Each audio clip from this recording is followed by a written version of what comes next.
Hi, welcome to Courageous Journeys. I'm Peggy Oliveira. Thanks for joining me today. So, if you're in the US or really a lot of different countries, we are officially in the not only holiday season, but Christmas season. It started literally the day after Halloween, in some places, even a little bit before Halloween.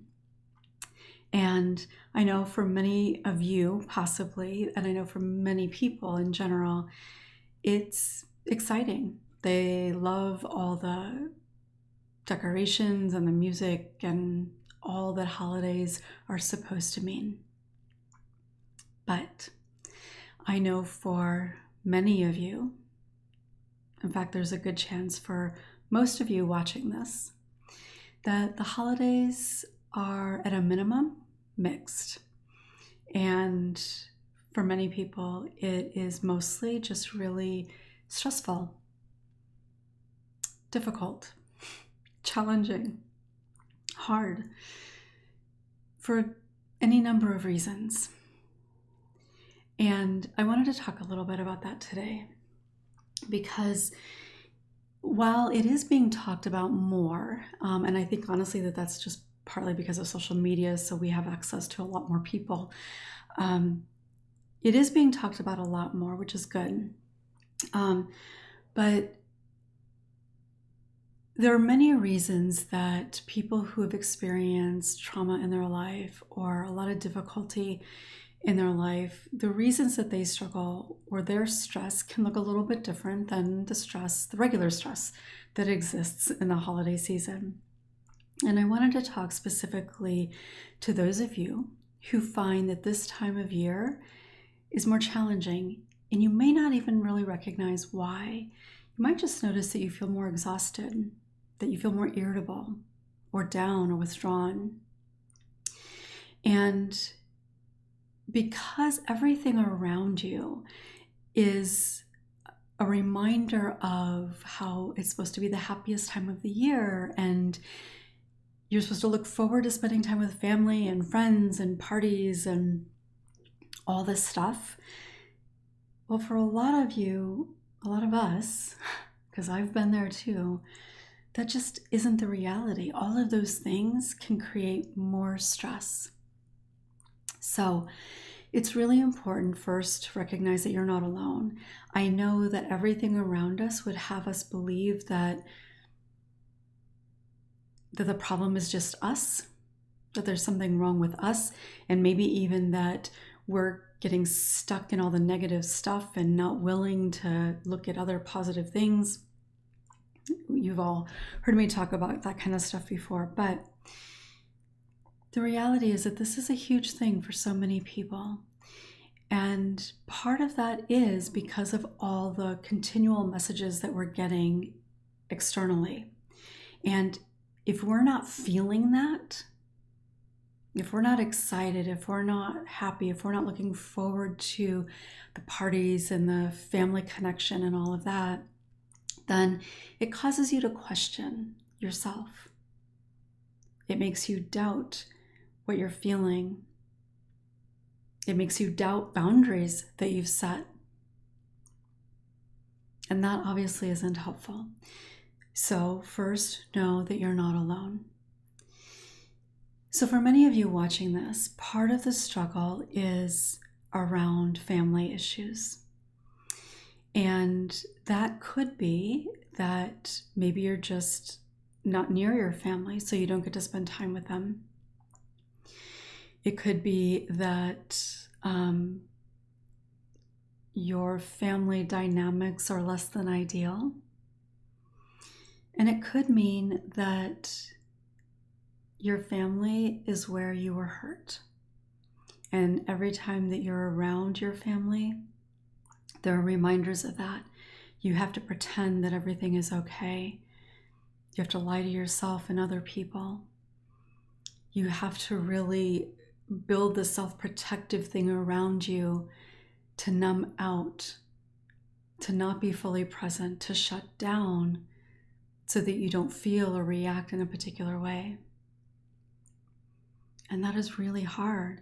That is incredibly taxing on your mind and your body. Because you know that you're feeling stuff, but yet you're telling yourself that you shouldn't feel it. Or you're in complete denial about the fact that it's there and you're trying to make yourself believe that you feel something different than you do. That's really hard on us when we do that.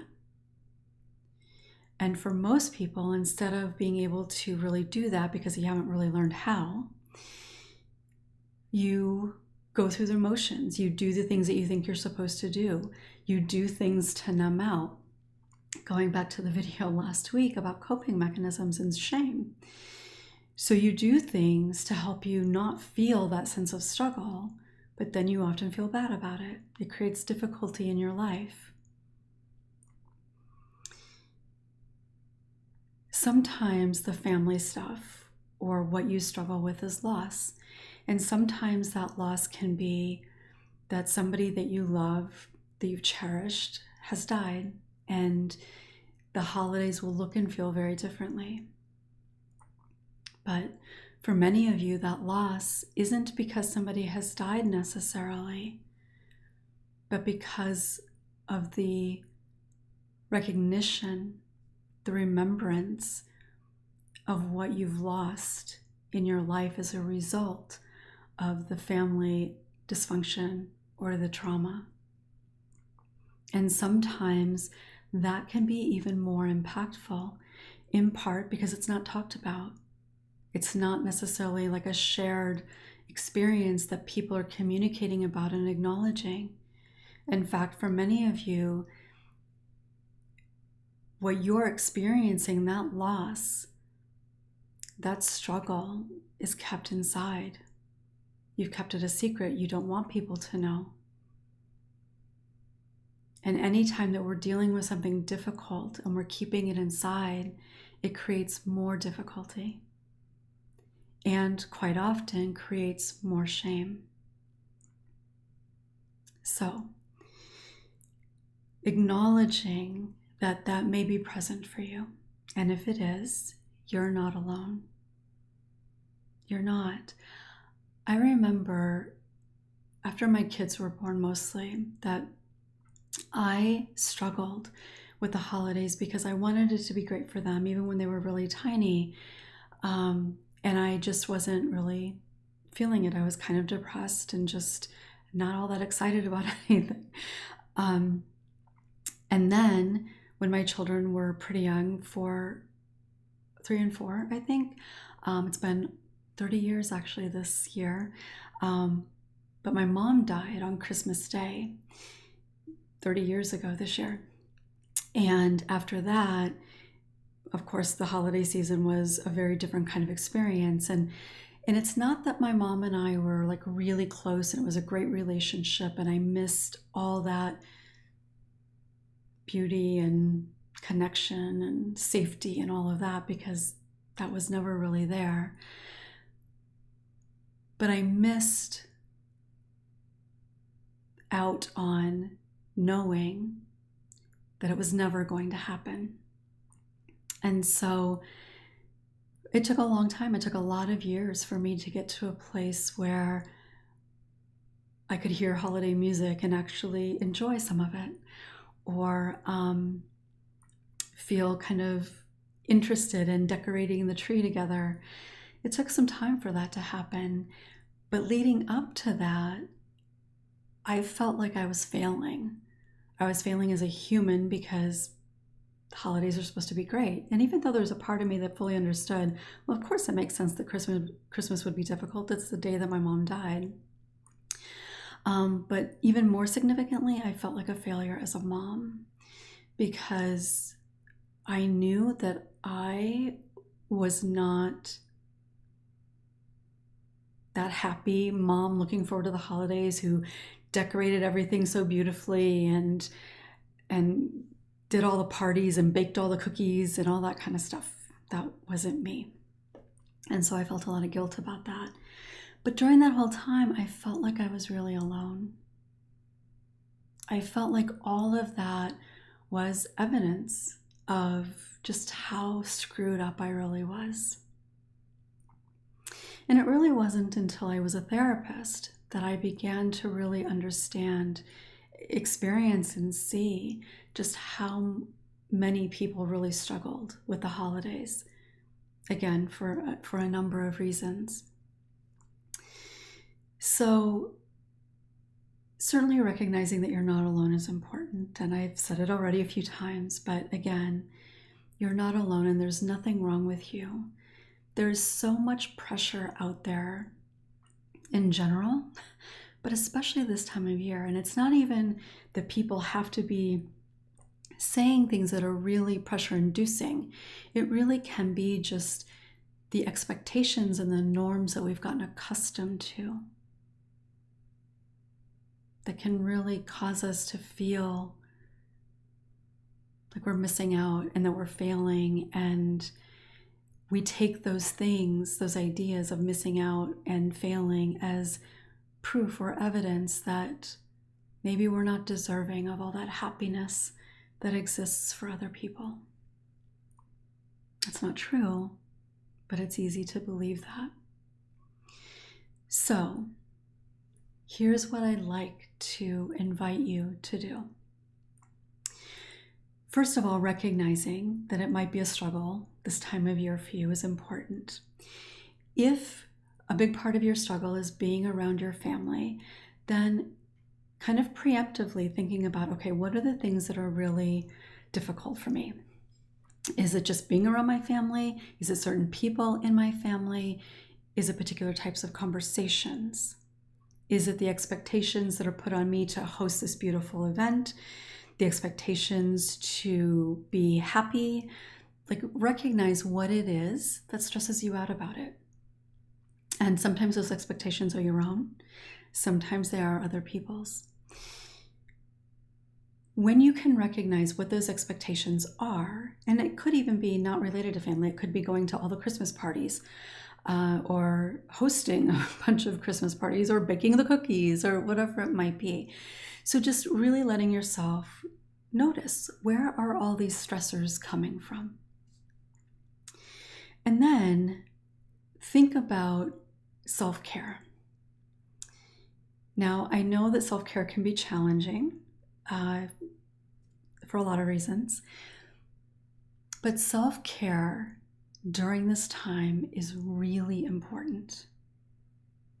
It's always important, but it's really important when everything around you is making you feel bad in some way.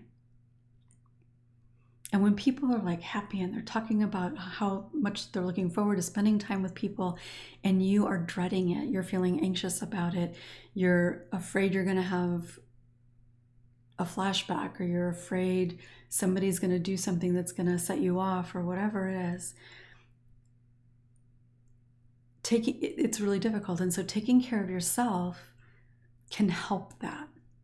It may seem like they're not really connected, but the more you take care of yourself, the better you are at helping relax your nervous system, the less impact all that stress will have on you.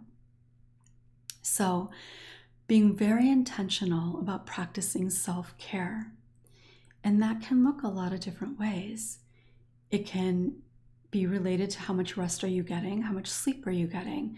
And obviously when you're stressed, sleep can be difficult. So what can you maybe do to help with that? Maybe having a specific routine before you go to bed that's calming. Maybe it's not watching television or being on your phone and social media in the hour before you go to bed. Going to bed at the same time every night. On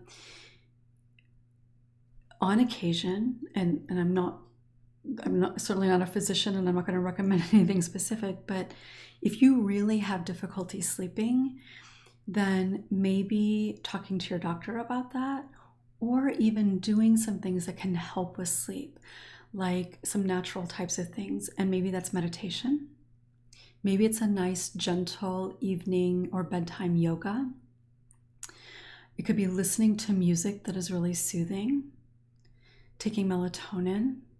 Now, maybe talk to your doctor about doing that first. So there are different things that you can do, and the more you practice them, the more beneficial they become. The first few times you do it, you may not notice any difference. But the more you practice it, like everything in this process, the more benefit there is. So getting enough rest, staying connected, that's so important all the time. But again, especially when everything around you is saying that connection is great, and isn't it lovely to have family and friends and all these things to do, if it can cause you to feel more isolated. And if you are withdrawing from people, it's going to reinforce that you're not worthy of connection. So staying connected with people, or a person, it doesn't have to be multiple people, but just staying engaged is important. Self-care can be taking time to yourself, especially during a busy season.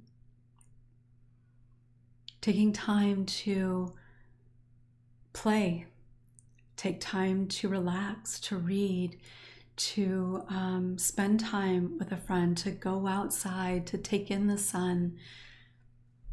Those types of things, again, the first time you do it, you might not even enjoy it.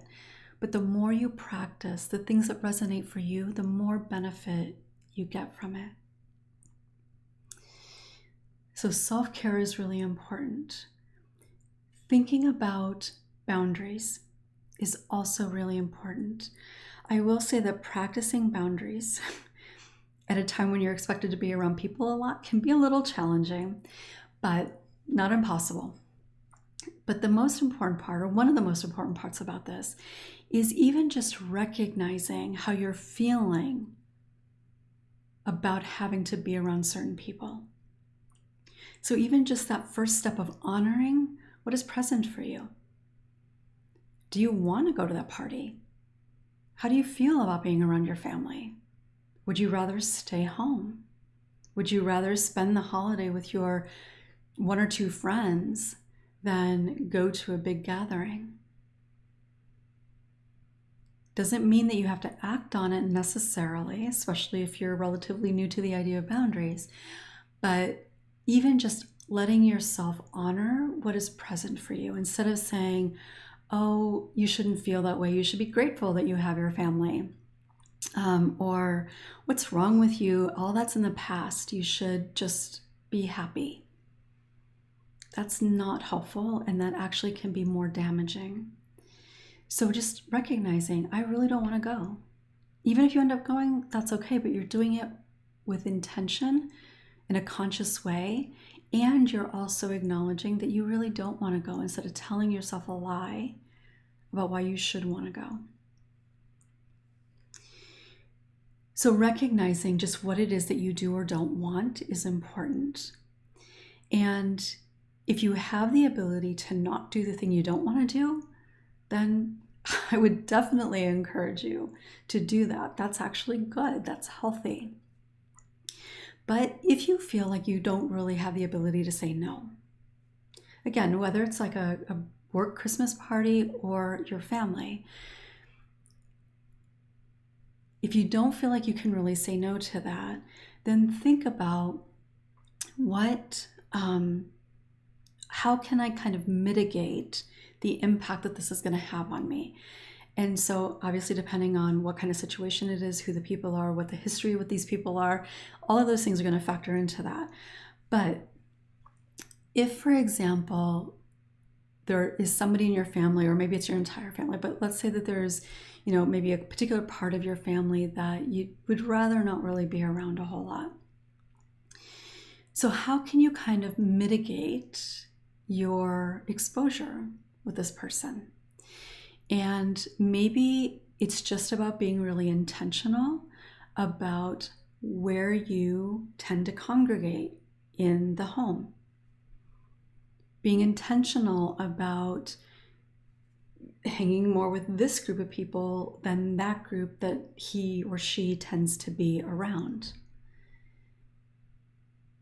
Maybe it's taking moments to yourself excusing yourself, and maybe you don't have to actually make an excuse for anything, but maybe you just go away to another room, go outside, get some fresh air, and take some deep breaths and remind yourself that you're going to be okay and that this is temporary. And if it feels really overwhelming, then maybe you make an excuse. I think the more honest you are, generally the better it is, but I know that in that situation, it's very impossible for most people to really be completely honest. So just being able to kind of like make your excuses, so to speak, as to why you're going to leave. And that's okay. If it's really bad, sometimes that is the best thing that you can do. However, if you do that, meaning that your system is feeling really overwhelmed, I would encourage you to not leave and then spend a lot of time on your own, because it kind of gives you that fear and that anxiety and that trauma response, if that's present, it can give all of that more space to continue to grow. So if you do remove yourself from a situation like that, please do not spend a lot of time alone afterward. Maybe you make the decision that you're only going to stay for a particular period of time. Maybe you make a plan for afterwards, so you can tell these people, whether it's your family or a work party or whatever, you can say, I have another event I have to be at, or I have another appointment I have to be at this time, so I can stay for 30 minutes, an hour, 2 hours, whatever it's going to be. But there are some things that you can do, and that's mostly what I want you to take from this, is that while you may not feel like you can say no right now, there are some things that you likely can do, even if it feels scary, even if you're not sure it can work. There really are some things that you can do to help mitigate some of that. I know for me, in my own experience, years ago, we spent holidays with my grandparents were the primary, where we spent holidays and everything. And it was my family, my sister's family, and my brother's family. And my brother was one of my abusers. And so I would really just kind of avoid him as much as possible. I would not engage in conversation with him. If he would ask me a question, I might respond, particularly like if we were around a dinner table or something like that. But I didn't engage with him at all. It took me a long time to get there, though, so I want to make that clear. It wasn't just automatic. So while it may feel like there's nothing you really can do, there is, but it's kind of a bit of a process to trust that we can actually do it. So even just opening to the possibility that there may be something you can do is a good start. That helps your system recognize that you have some control over how things could unfold. And that's an important thing for us to begin to understand, especially as trauma survivors, to recognize that we do have control in many areas of our lives. So self-care, boundaries, and connection, those were the three things that I wanted to make sure that I covered.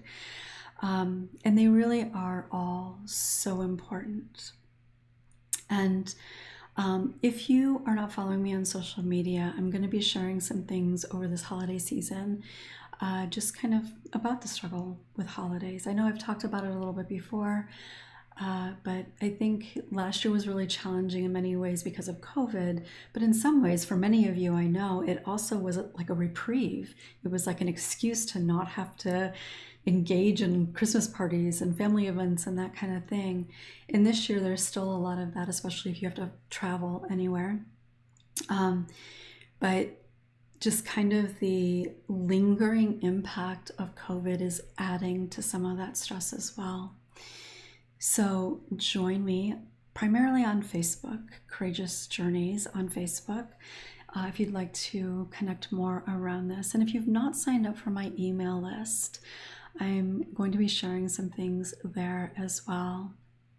And if you would like a space to connect through the holiday season, just having a place where you know that you don't have to explain yourself. Because sometimes the holidays are not the happiest time of year. I know that there's a lot of you that can relate to that. So if you'd like a space where you don't have to explain yourself, I have decided to create a 6-week group. It's just kind of a casual experience where we'll be together. It will be on Facebook because it's community. It's a community aspect, and so we will be on Facebook, but we'll be spending the time together beginning November 21st, ending January 2nd, where we will just be kind of hanging out together and working through some of these things, self-care and boundaries and connection. So there will be a link in the description below. You can check that out. And if you feel drawn to it, if you'd like a space to just be able to be yourself, then consider joining us. If you've got any questions about that, feel free to let me know. You can certainly send an email to healing@courageousjourneys.com. You can leave a comment below as well. If you found this video helpful, please give it a thumbs up. If you haven't yet subscribed, please do so and click the little bell for notifications.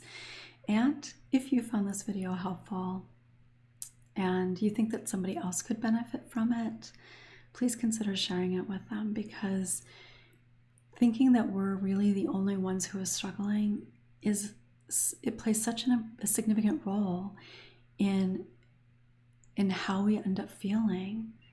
When we feel like we're alone in something, it creates so much struggle and oftentimes a lot of shame too. So I'd love to hear from you. Share your thoughts, reactions, comments below, and let me know. Is this a hard time for you? What helps you get through it? Let's connect in the comments. Wishing you a beautiful rest of your day and a good weekend, and I will look forward to seeing you soon.